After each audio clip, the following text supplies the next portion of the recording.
कौन केबे आपण भाबिचंती पेट्रोल आउ डीजेल बने किपरि आउ माटी तले पेट्रोल आउ डीजेल रो कूओ किपरि बनिगला एबे जानिबाकू चेष्टा करचंती कहीं साउदी अरब रे सबुठारु अधिक पेट्रोल आउ डीजेल मिलता है आउ लगातार तार दाम एते बढ़ुची कहीं यार संकट बा अभाव होउची जदि ए सब आपण जानि नांदी तो ए वीडियो को देखंतु यही वीडियो रे आपण जानिबे पेट्रोल आउ डीजेल किपरि बने आउ माटी भीतर को यह किपरि आसिला।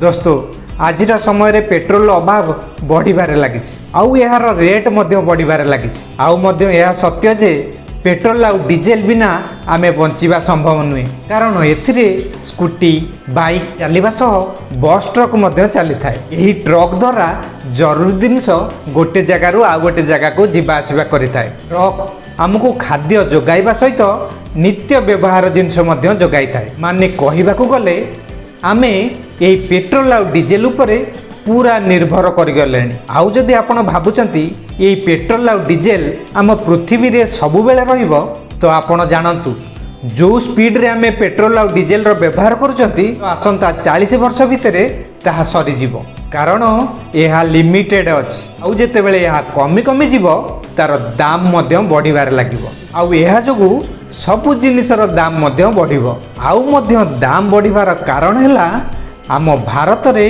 ये पेट्रोल आउ डीजेल मिलेनी एथिलागी आमको अलग देश पेट्रोल को किनिबा को पड़ी थाए आउ यही पेट्रोल आमको कच्चा तेल रूप में मिली थाए जहाँ को आमे रिफाइनरी रे सफा करी पेट्रोल बनाई व्यवहार करिथाउ एथिलागी ही पेट्रोल दर आम देश रे अधिक थाए।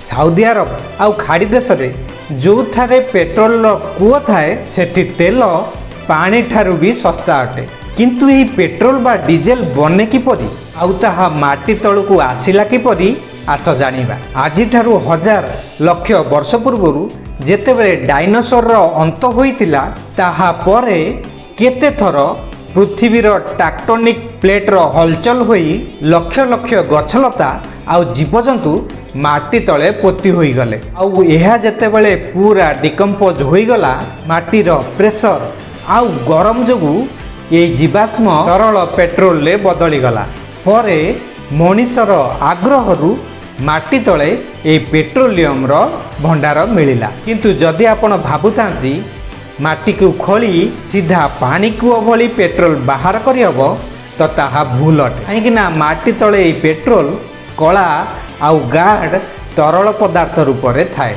जहाकू पेट्रोलियम कहा जाए। यह माटी तले प्योर फॉर्म रे मिली न थाए यही पेट्रोलियम को क्रूड ऑयल बा कच्चा तेल कहा जाए किंतु पेट्रोलियम पेट्रोल नुहे यही पेट्रोलियम को विशुद्ध करी आमे किरोसिन पेट्रोल डीजेल परी तेल पाई थाउ। यही पेट्रोलियम माटी तलु भी मिली थाए आउ समुद्र तलु मध्य मिली थाए। समुद्र तलु पेट्रोलियम को बाहर करिया पई फ्लोटिंग रिफाइनरी रो व्यवहार होता है। तेल भंडार को खोजिबा पई वर्ष वर्ष समय लगी जाय थाए यहा को खोजी बाहर करिया पई बहुत टंका मध्य खर्च होता है। माटी तलु हजार हजार फुट तल को पाइप द्वारा खोली तेल बाहर करा जाय थाए। एही पेट्रोलियम को माटी तलु बाहर करी ताकू रिफाइनरी को निया जाय थाए सेठी एही कच्चा तेल को बड़ बड़ सिलिंडर रे गरम करा जाय थाए आउ मध्य अलग अलग टेम्परेचर रे गरम करा जाय थाए। एही प्रोसेस को डिजिटलाइजेशन कहा जाए जेउटी पेट्रोलियम रु पेट्रोल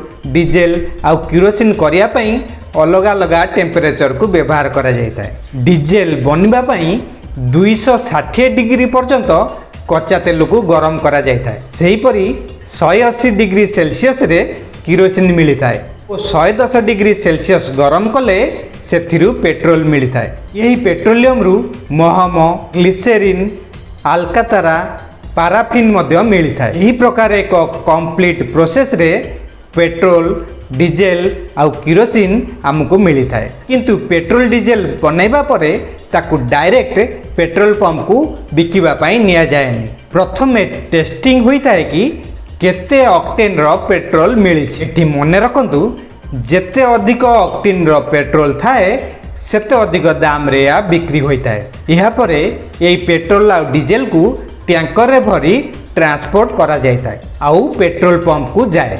यही पूरा प्रोसेस रे बहुत अधिक पैसा खर्च होता है सेथिलागी तार दाम मध्य अधिक थाए। आउ जो देश रे निजर तेल थाए तो से देश पूरा माले माल हो जाए थाए, जोथिपाई दुबई भली देश आज बहुत उन्नति करिछि। आउ आम भारत ये पेट्रोल डीजेल बाहर देश रु मगाई थाए। किंतु दोस्त आमको बुझीबा को दरकार जे ये पेट्रोल और डीजेल को थरे व्यवहार कले आउ द्वितीय थर रिसाइकल करि हेबो नाही, माने यह थरे व्यवहार हेबा जिनिस।